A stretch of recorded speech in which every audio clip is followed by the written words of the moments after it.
I'm Matt Handy, and you're listening to My Last Relapse. Okay, Dr. Shah. A lot of people are having medical issues around a very accessible drug that you can buy anywhere. You can buy it in smoke shops, you can buy it in gas stations, you can buy it at corner stores, and there's a lot of misinformation around what it is and why people can or should use it.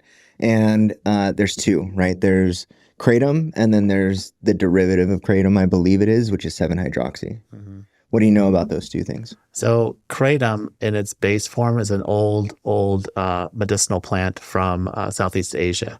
It's been used for thousands of years, right, to help out with pain relief, energy, and basic overall health. It's usually like in a tea extract that they use in like small,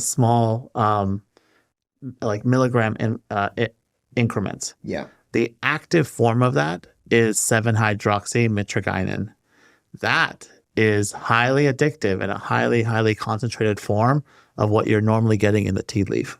So imagine the difference between going into Colombia, right, and going into the plants, right, or going into the jungle and chewing on a cocoa leaf, right, versus getting an extract of that cocoa leaf, refining it down into cocaine, and then snorting it, right? That's the difference between regular old kratom versus the 7-hydroxy and the effects that you're getting from the two. Okay, so it's actually a concentrate of, it isn't a derivative, it's a concentrate. It's like the active ingredient of kratom. So there's mitragynine and there's 7-hydroxymitragynine. Okay. And so they both exist as the alkaloid form inside of extracts from kratom. But what's happened is that the companies that are out there have synthesized it down, almost in a, Breaking Bad type of situation where they're like, what's the most potent version of this that we can possibly get? And it's the 7-hydroxy. And that's what they're selling right now. And they're selling it in very interesting formulations and very interesting different derivatives of it. Mm-hmm. So some of them are in these gummy extracts. Some of them are in these liquid extracts. Some of them are in these tablet forms.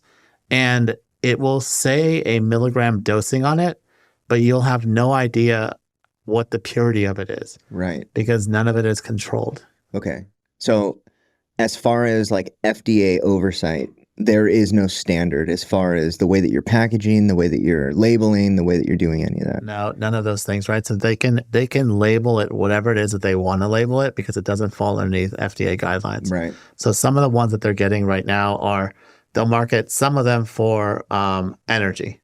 Some of them they'll market for, like antidepressant. Some of them they'll market for opioid pain relief. Mm-hmm. Some of them will even market for like if you need to come off of an opioid, right? You can use this as a less addictive substitute for it. Yeah. And so you can basically say whatever you want because it's not FDA regulated. And so it's in this gray zone between FDA regulation and just wild, wild west. And it's just right now it's the wild, wild west. It is. And there's a lot of money in this. You see it like premium packaging. You see like there's companies that are dedicated to this. Yeah. The distribution, not just the distribution side of it, but also like the refinement and the delivery of the drugs, right? Yeah. One of the things that I've definitely noticed is that it's the marketing around it seems to be pretty targeted towards people who don't know what's going on. Yeah, absolutely. Especially like when you see where it's marketed at. Yeah. Right. It's right next to the vape in the vape shop. Yeah. It's right next to the bubblegum flavored vape. Mm-hmm. And right next to it are these gummies for kratom. And if you don't know what kratom actually is, you may try it not knowing that it's really, really addictive. And it gets really addictive really quickly. Very. It's interesting. So I have experience personally with kratom. Okay. Where before I actually went to you guys, I was trying to figure out a way to lessen withdrawal symptoms. And I went into a smoke shop, not knowing what it was at all, trying to get something, a vape.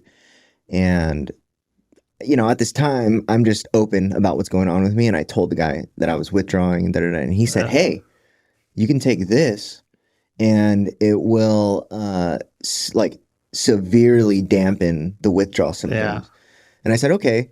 And he had gel caps with powder he had liquid, like a liquid form of it, and then there was like bags of the actual powder. Okay. And they said you can take the shot of it, you can take the pills of it, or you can mix this into drinks, right? And then I asked him like, what is the typical person who's buying this looking for? And he was like, well, it's just relaxing, right? And then he said it's like kava, right? Mm. Like it's just relaxing, and people take the edge off, and it's non-narcotic, so people, it's like safe. So let's define what it means to be non-narcotic, Okay, right?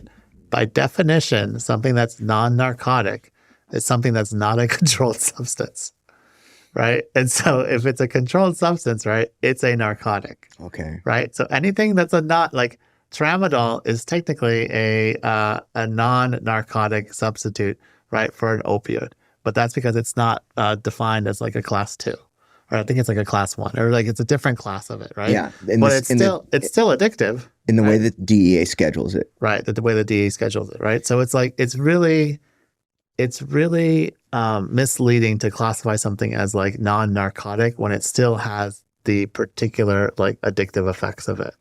And So for me, the main thing that I look for to see if something is addictive is there a huge dopamine release that happens when you take that particular substance. okay, And so so when you take the kratom, huge surge in dopamine.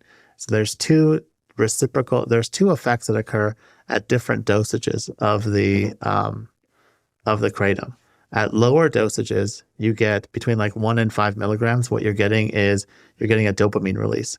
So it gives you energy and it gives you like wakefulness and all of those things. At higher doses, like between 5 and 10, it starts to give you that calming, sedative effect, right? That relaxing, nourishing, like I can like settle into my body. And then even higher doses, right? It gives you like the pain relief effect. And okay, so if I was an addict, right, and the saying goes, right, if one is good, right, what's even better? two, Two or 10 yeah, or 20. hmm, And so I'm having patients come in on like the most I saw until this last week. And I'm actually really glad we're doing the podcast this week because in the past week I've had 4 patients come into the hospital, and one of the guys was on more kratom than I've ever seen in my entire life. He was on 400 milligrams, and this guy, his withdrawal symptoms were unreal. But we can get into that. 400 daily or I'm sorry, weekly? 600 daily. Holy Yeah. shit. And then the other guy that came in was doing, I think 450 daily. And the guy underneath the other guy was doing 300. The other guy was doing 200. And I was just like, it blew my mind, right? Like how much they were taking. And that's the most I'd heard of in a while. Because the most I'd heard of before this 600 guy was 300. That's interesting. So what you're saying is you're seeing a spike in use. I'm seeing a spike in use, and I'm definitely seeing a spike in the number of people that are coming into the hospital for kratom withdrawal. Like like we admitted 12 patients in the last week. 3 of them were kratom.